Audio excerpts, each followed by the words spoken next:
Good morning. Good morning. Welcome to Google I/O. It's a beautiful day, I think warmer than last year. Hope you're all enjoying it. Thank you for joining us. I think we have over 7,000 people here today, as well as many people. We are live streaming this to many locations around the world. So thank you all for joining us today. We have a lot to cover. But before we get started, I had one important business which I wanted to get over with. Towards the end of last year, it came to my attention that we had a major bug in one of our core products. It turns out we got the cheese wrong in our burger emoji. Anyway, we went hard to work. I never knew so many people cared about where the cheese is. We fixed it. The irony of the whole thing is I'm a vegetarian in the first place.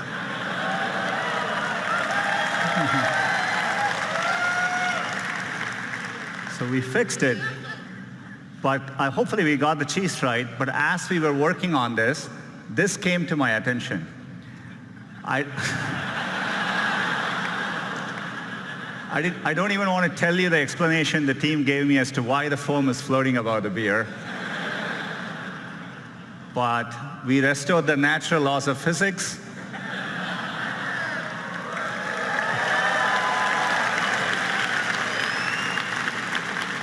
So all is well. We can get back to business. We can talk about all the progress since last year's I/O. I'm sure all of you would agree, it's been an extraordinary year on many fronts. I'm sure you've all felt it.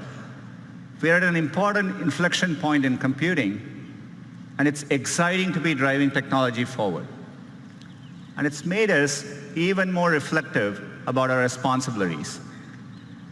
Expectations for technology vary greatly depending on where you are in the world or what opportunities are available to you. For someone like me who grew up without a phone, I can distinctly remember how gaining access to technology can make a difference in your lives. And we see this in the work we do around the world. You see it when someone gets access to a smartphone for the first time.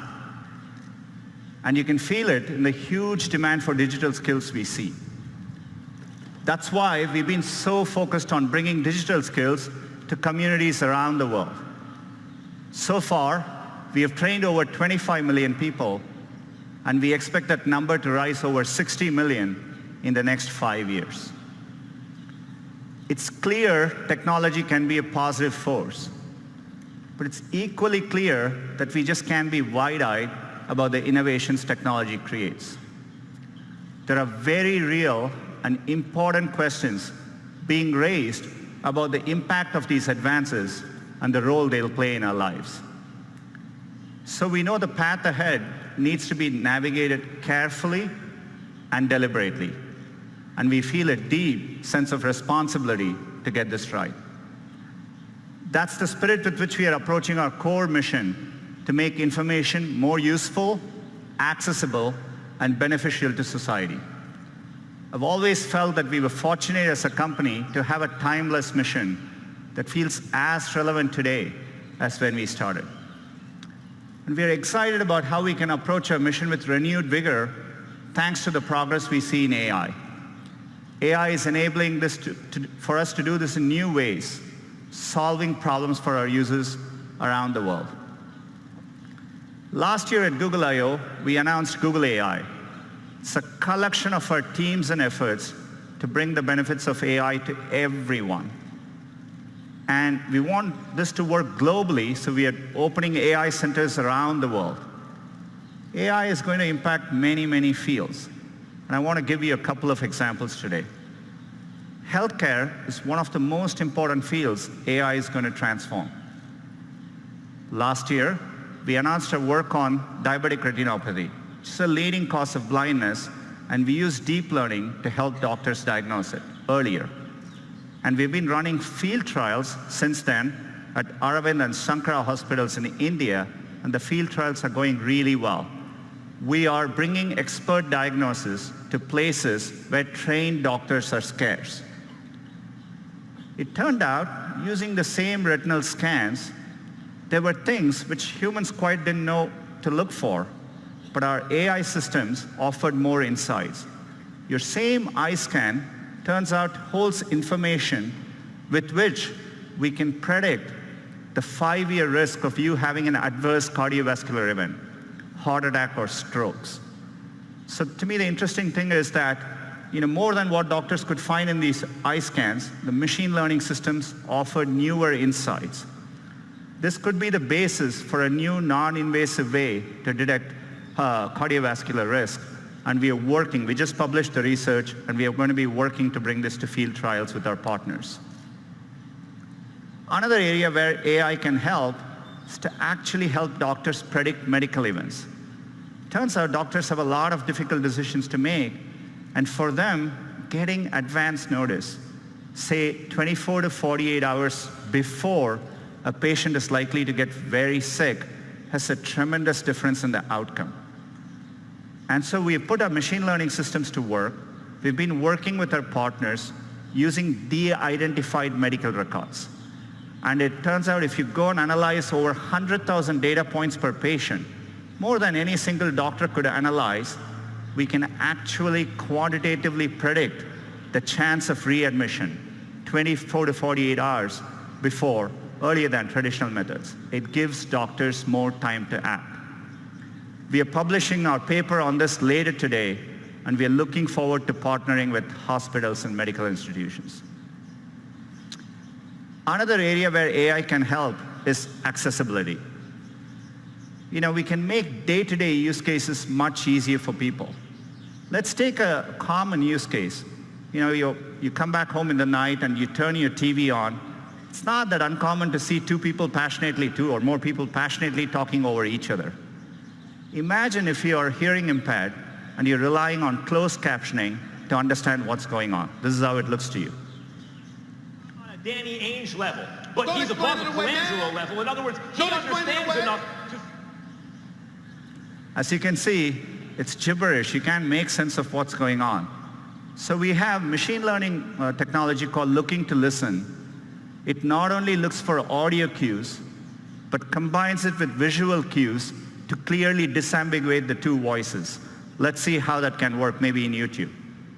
Not on a Danny Ainge level, but he's above a Colangelo level. In other words, he understands enough to... You said it was all right to lose on purpose. You said it's all right to lose on purpose and advertise that to the fans. It's perfectly okay. You said it's okay. We have nothing else to talk about. We have a lot to talk about.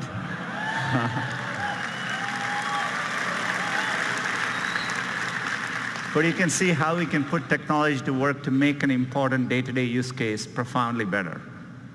The great thing about technology is it's constantly evolving. In fact, we can even apply machine learning to a 200-year-old technology, Morse code, and make an impact in someone's quality of life. It's great to reinvent products with AI. Gboard is actually a great example of it. Every single day, we offer users, and users choose over 8 billion auto-corrections each and every day. Another example of one of our core products, which we are redesigning with AI, is Gmail. We just had a new, fresher look for Gmail, a recent redesign. Hope you're all enjoying using it. We are bringing another feature to Gmail. We call it Smart Compose. So as the name suggests, we use machine learning to start suggesting phrases for you as you type. All you need to do is to hit tab and keep auto-completing.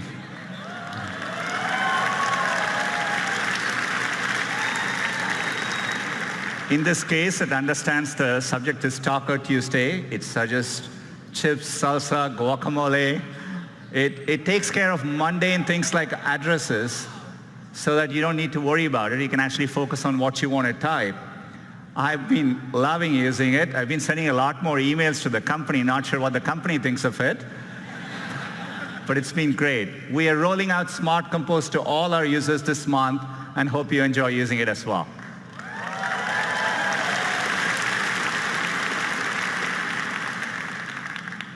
Another product which we built from the ground up using AI is Google Photos. Works amazingly well and at scale. If you click on one of these photos, what we call the photo viewer experience, where you're looking at one photo at a time, so that you understand the scale, every single day, there are over 5 billion photos viewed by our users, each and every day. So we want to use AI to help in those moments. So we are bringing a new feature called Suggested Actions, essentially suggesting smart actions right in context for you to act on. Say, for example, you went to a wedding and you're looking through those pictures. We understand your friend Lisa is in the picture, and we offer to share the 3 photos with Lisa, and with one click, those photos can be sent to her. So the anxiety where everyone is trying to get the picture on their phone, I think we can make that better. Say, for example, if the photo in the same wedding, if the photo is underexposed, our AI systems offer a suggestion to fix the brightness right there, one tap, and we can fix the brightness for you. Or if you took a picture of a document which you want to save for later, we can recognize, convert the document to PDF, and make it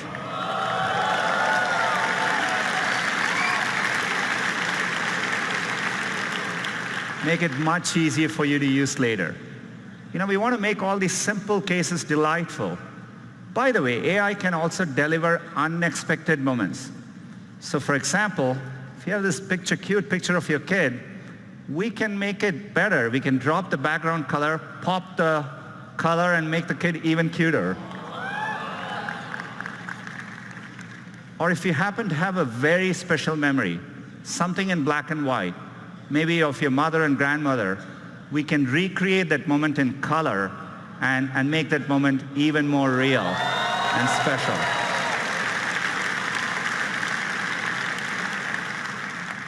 All these features are going to be rolling out to Google Photos users in the next couple of months.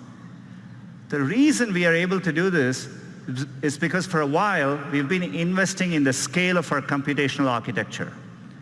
This is why last year we talked about our tensor processing units. These are special purpose machine learning chips. These are driving all the product improvements you're seeing today. And we have made it available to our cloud customers. Since the last year, we've been hard at work, and today I'm excited to announce our next generation TPU 3.0. These chips are so powerful that for the first time, we've had to introduce liquid cooling in our data centers. And we put these chips in the form of giant pods.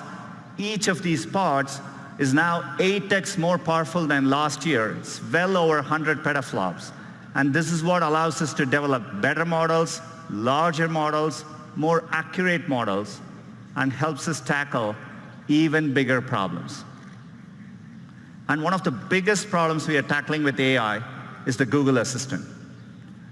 Our vision for the perfect assistant is that it's naturally conversational, it's there when you need it, so that you can get things done in the real world. And we are working to make it even better. We want the assistant to be something that's natural and comfortable to talk to. And to do that, we need to start with the foundation of the Google Assistant, the voice. Today, that's how most users interact with the assistant. Our current voice is codenamed Holly. She was a real person. She spent months in our studio, and then we stitched those recordings together to create voice. But 18 months ago, we announced a breakthrough from our DeepMind team called WaveNet. Unlike the current systems, WaveNet actually models the underlying raw audio to create a more natural voice. It's closer to how humans speak. The pitch, the pace, even all the pauses that convey meaning. We want to get all of that right. So we've worked hard with WaveNet, and we are adding, as of today, 6 new voices to the Google Assistant. Let's have them say hello. Good morning, everyone.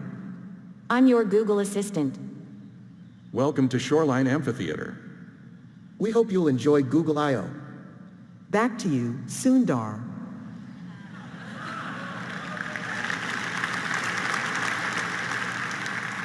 Our goal is one day to get the right accents, languages, and dialects right globally. WaveNet can make this much easier.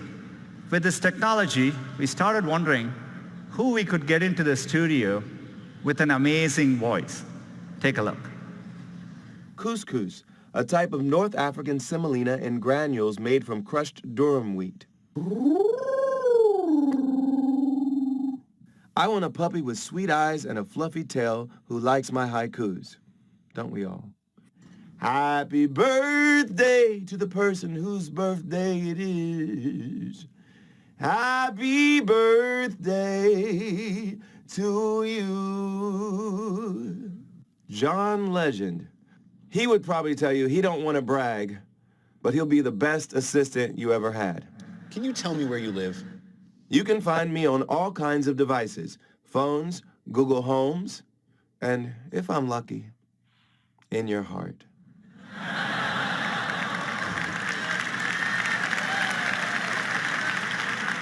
That's right, John Legend's voice is coming to the assistant. Clearly, he didn't spend all the time in the studio answering every possible question that you could ask.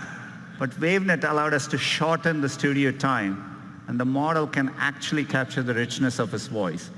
His voice will be coming later this year in certain contexts so that you can get responses like this. Good morning, Sundar. Right now in Mountain View, it's 65 with clear skies. Today, it's predicted to be 75 degrees and sunny. At 10 a.m., you have an event called Google I/O Keynote. Then, at 1 p.m., you have margaritas. Have a wonderful day. I'm looking forward to 1 p.m. So John's voice is coming later this year.